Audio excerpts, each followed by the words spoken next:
Welcome, everyone, to this briefing brought to you by the Israel Defense and Security Forum, IDSF. It's a great pleasure to sit today with Yishai Gelb. Yishai, thank you so much for joining me. It's a pleasure. So, everyone knows at IDSF, we do a lot of research. We uncover, we analyze, we investigate every facet of not only this war, but of Israel's national security interests. And not only do we research and investigate, but we share our findings with policymakers, with influencers, and the general public. One of the ways we do that is with a fantastic website, the Israel War Portal. That is the project of Yishai Gelb. So, Yishai, I wanted to bring you on not only to give a shout out to that fantastic website that everyone should go to the Israel War Portal for just tons of data and truth about what's happening, but because you really sit on this data and you're always analyzing and sharing, I wanted to ask you a couple questions if I can. There is just it's so hard to know what is true, what is not true. So we're going to try to respond 5 lies that the world tells about Israel and what the truth really is. Are we game? Can we jump into that? Yes, we are. Okay, so let's start. Question number one, or lie number one, that Israel is creating a starvation in Gaza. How do you respond to that? Well, while it is hard to say for certain that there is or isn't starvation in Gaza, there is definitely a hunger crisis going on right now. And that's strange because over the course of the war, the Israeli government has um, provided over 1.4 million metric tons of food. That's on top of other aid that they provided, but just food, 1.4 million metric tons since October 7th, 2023 until July 7th that we've recorded. So that's given or give and take about 1 kilogram of food per person per day during this conflict. So just the amount of food that has been going into the Gaza Strip would indicate that there shouldn't be a starvation crisis in Gaza. But then you would ask yourself, if there is a starvation crisis in Gaza, then how many people have died uh, during the war due to malnutrition or starvation? And the the reports that we've been seeing, first of all, Hamas via Al Jazeera, they've reported about 147 cases of death from malnutrition. And the Integrated Food Security Phase Classification Report, the IPC, they stated about 122 deaths since the beginning of the war. Now, every death from malnutrition is a tragedy. No one should die from starvation. But then you would ask yourself, is that a lot? Is that normal? Or are these numbers too high for a war like this? So the only way you can really understand the context is to see if other wars had similar amounts of cases of death from starvation. And when we did a little bit of research, just it's staggering to see the difference between the Gaza war and other wars. So for example, in the Bosnia War in the 1990s, there is an estimate of over 11,000 deaths from starvation. In Yemen, which is a conflict that's going on today, over 85,000 cases of deaths from malnutrition. Of course, these are estimates. No one really knows the exact number. In Somalia, over a quarter a million people. The DRC, over 4 million. In Sudan, which is a current conflict that's raging, about a half a million people have been reported to die from malnutrition. So, I mean, these numbers compared to what we're seeing in Gaza is just there is no proportion. There is something to that I do need to mention is that the IPC's report states that out of the 122 people that have died from malnutrition, 63 of them have been reported to have died in July alone. So while the total number of people who have died from malnutrition is relatively low compared to other conflicts and just in general very low, there is some sort of uptick in the amount of people who have been reported as people who have died from malnutrition. So that is a point for concern, which explains why over the past few days, Prime Minister Netanyahu and the IDF have been introducing more aid food into the Gaza Strip. So if I have to conclude, is there starvation in Gaza? The answer would have to be no. Although there is a food crisis, we can't deny that. And because of the uptick in the amount of cases of people who are being reported to have been killed from starvation or malnutrition, still the numbers are nowhere near the amounts where you could actually accuse Israel of causing starvation in Gaza. So that would be my answer. And if I can just follow up, if I can, this war started October 7th, 2023. To the best of your knowledge, was there a food Mhm. crisis in Gaza before the war began? So that's interesting because the Hamas led health ministry and other organizations have been claiming that there is starvation in Gaza since November 2023. So throughout the entire war, there have been claims of starvation in Gaza. But you can only really see real data that's being provided now, indicating a real crisis in hunger only over the past couple of months. So it's important to remember that we've been accused of starvation since the beginning of this war, but only in the past month there is a cause for concern, hence the response by the Prime Minister and Israel in general. Right. So if that accusation first began November 2023, by then, or already at that point, Israel really operated very, very minimally in Gaza, in which case that food crisis was clearly due to Hamas and not to Israel. Okay, let's move on to question number two. Is Israel using Mhm. hunger as a weapon of war? Meaning, you've indicated there is likely not starvation, but there is a hunger crisis. Is that a strategic decision on the part of Israel in order to beat Hamas or the Gazans? So I would say the exact opposite. It's Hamas that is using hunger as a weapon of war. I mean, I've stated beforehand that Israel allowed over 1 kilogram of food per day per person to enter the Gaza Strip throughout the war. Okay, it is Israel that has funded food for the Gazan population to the tune of over $250 million just in food aid. Now, Israel isn't publicly stating how much money is going toward aid, so we don't know the exact numbers. It's just an estimate. That is a large sum of money that's going just to aid. It is actually Hamas that uses food to recruit young men from starving families. What they do is that they come to families who are starving and they tell them, we will give you food if you let us use your 16, 17, 18-year-old boy for our military actions against the IDF. It is Hamas that uses the hunger crisis in their war for the public opinion as leverage on Israel. So while it's true that Israel did use the food delivery mechanism as a tool in the war, it did not use the food or hunger as a weapon of war. The blockade that we've heard about over the past couple of months that Israel enacted starting May after the ceasefire broke down. Um, Before that, those 2.5 month blockade, Israel allowed an enormous amount of aid to enter the Gaza Strip, which should have lasted well over 3 months. So it's a question of where did all this aid go to? So if I need to summarize, it's not that Israel is using hunger as a weapon of war. It's Hamas that is using the hunger as a weapon of war. And Israel did use or is using food delivery as a mechanism or as a tool to fight Hamas in this war. Okay, so Israel is delivering unprecedented volumes of aid, of food into Gaza. And the claim Correct. is if it is not solving the hunger crisis in Gaza, Israel is solely to blame, right? Israel should be in charge of taking care of all of the civilians within Gaza. And it's our responsibility to, where, Uber Eats, we make sure to get the food to the recipients in Gaza. And any failure therein is solely because of Israel, not because of the Gazans, not because of Hamas. How do you respond to that?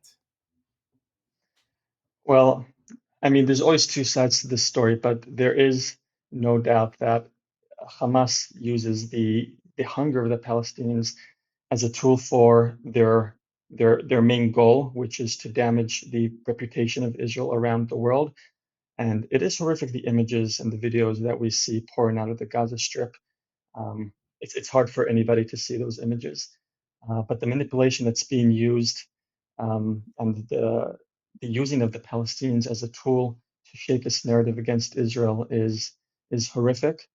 But obviously, the fact that Hamas uses these images, these videos, for their propaganda machine, for their war against Israel in the court for public opinion, just provides evidence that it is Hamas that uses hunger as a weapon of war and not Israel, because the aid that Israel provides is enough to eliminate any hunger. But the use of the hunger as a weapon is most certainly Hamas. Okay, let's leave this area and move to two other big lies that are told in general about this war. I think they're super important to respond to, and certainly Mhm, with your lens of all of the data, it is so very, very important. Right? We've been hearing forever and ever and ever that Israel deliberately targets civilians in Gaza. What mhm. is the truth? So it is true that civilians have died during this war. Some of them, or even many of them, have been children. But the question is how many, and is Israel deliberately killing them? So the current estimate is that there are around 50,000, 53,000 documented deaths in Gaza since October 2023. Um, Now, what I'll do, I'll provide numbers both from the pro-Hamas camp and also from the pro-Israel camp, and we'll try to make sense of both. So the 53,000 number is what the United Nations, which gets their information from Hamas, declare as the most accurate number, while Hamas inflates it to about 60,000. So let's use the 53,000 number for now. The IDF claims to have eliminated between 20, 24,000 Hamas militants. So let's assume that it's around that number.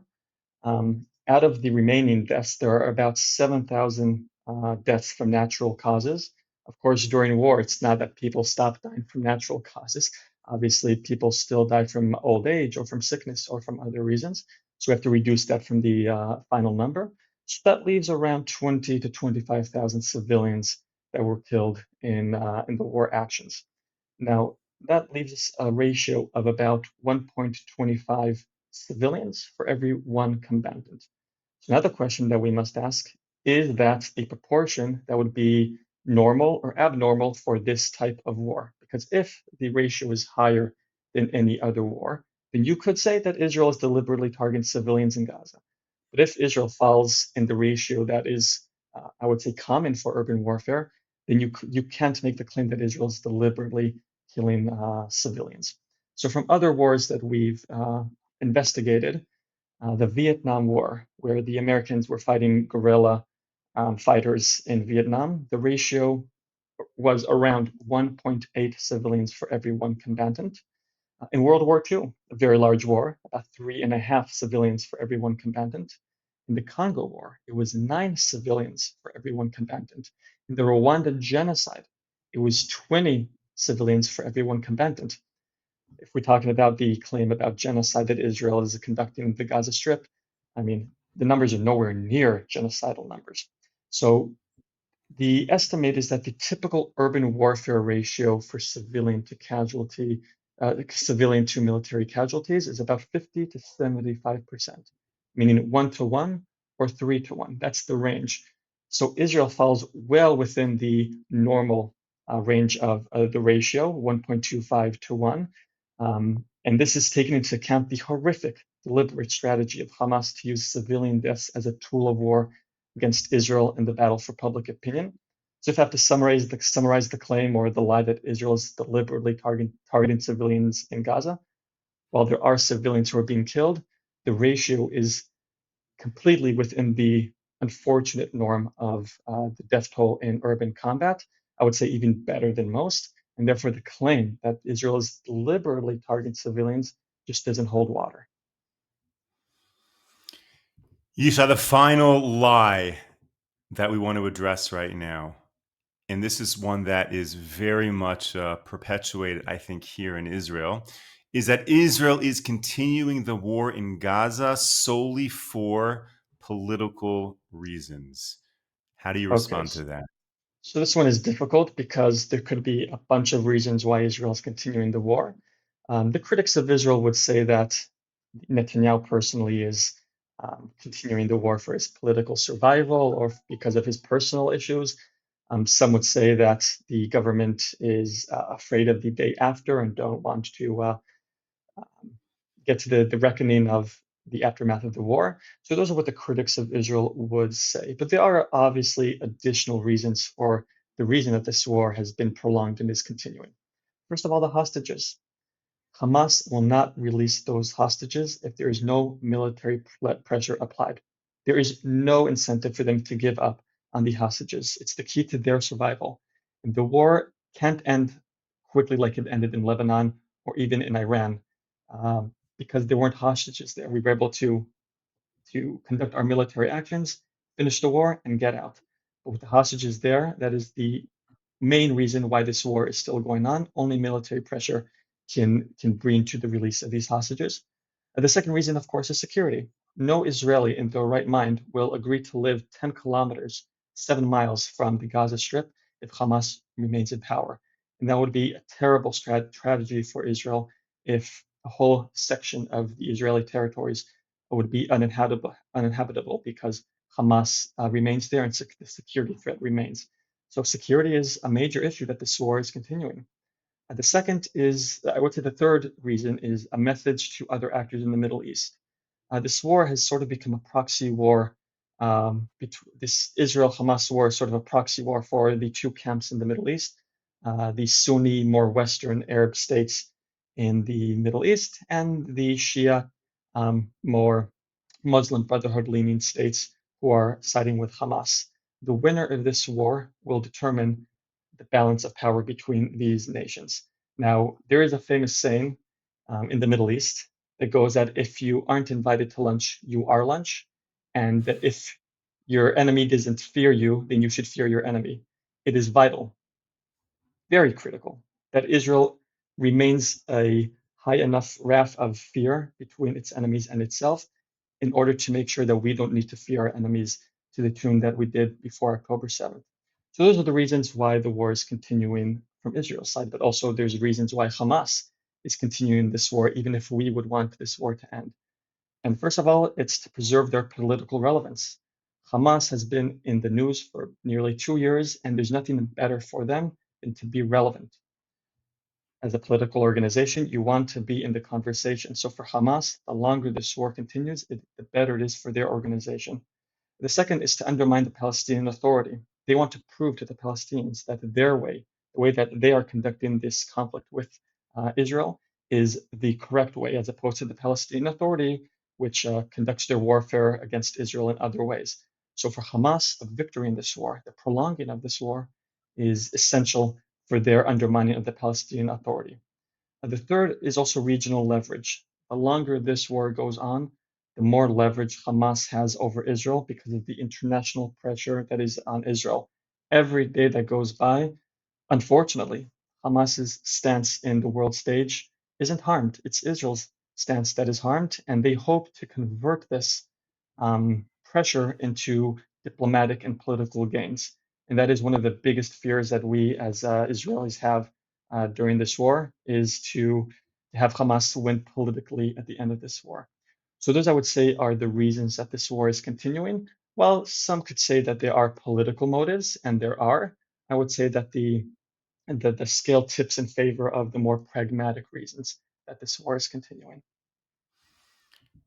Yishai Gelb, that was five lies and five fantastic responses. You've armed us to be able to address and refute the critics of Israel. Israel War Portal. I hope, Yishai, by the way, you're working on the Israel Peace Portal and you can close the War Portal soon. But until then, everyone should check it out. Tons and tons and tons of data over there. A great project I of will the say, IDSF Research I will Department. say Please, that yes. I will say that we are currently working on an upgraded version of this work portal that will be incorporated in the IDSF's website in the future. And the idea here is to provide not just data on the war, but all of the research and the policy papers that the IDSF is working on, has worked on, and is publishing and delivering to different ministries and ministers and heads of states around the world. We want to take all that data and integrate it into a portal, something that we are working on. And then we are going to integrate artificial intelligence in order for users and for Israel supporters around the world to be able to have a conversation with the data that we are collecting in order to try to debunk myths on their own. So hopefully we'll have that ready within a couple of months, and I'll be very excited to let you know when that's live. Amazing. We are looking forward to that, Yishai. Thank you so much for all of your fantastic work. Pleasure. Thank you, everyone, for watching this briefing. And, IDSF does really important work on the ground in Israel. We fight very hard for Israel's national security. We meet with military leaders in Israel and abroad. We meet with political leaders in Israel and abroad. And we meet with media professionals, both in Israel and abroad, to tell the story of Israel and make it clear what Israel needs to be safe and secure for generations to come. And of course, we share all of that directly with the public, with people like you watching this video right now, so that you know what Israel needs to be safe and secure. You know what the West needs to be safe and secure, and who the enemies are that seek all of our destruction. And the more that you know, the more you can empower and encourage your leaders to make the right decisions. It's an endless battle. We're fighting very hard. And many, many, many of the decisions in this war to lead us to victory are made by high level meetings, many of which include the leadership of IDSF, to guide and direct what is happening in this great war. And we can't do it alone. We need your support. We've created a program called the IDSF Community Ambassadors, wherein we have volunteers in cities across the world who understand the value of our work and want to support and bring our important work to their community. If you want to be a IDSF community ambassador, we ask of you to help raise money in your community to support these very briefings that you so much gain from. We ask you to connect us with people within your community so that we can come and make presentations, provide lectures, and connect even long distance with special Zoom calls. And we have a whole slew of benefits that we provide in order to connect your community to all that we are doing. So if you want to be an IDSF community ambassador, reach out today. We'll set up a meeting and share more about what it involves. Super important, and it's something you can do to support, to fight for Israel. Thank you, everyone, for tuning into this briefing. We will be back with you tomorrow, 10 a.m. Eastern Time, 5 p.m. here in Israel. Until then, stay safe, stay strong. Take care, everyone.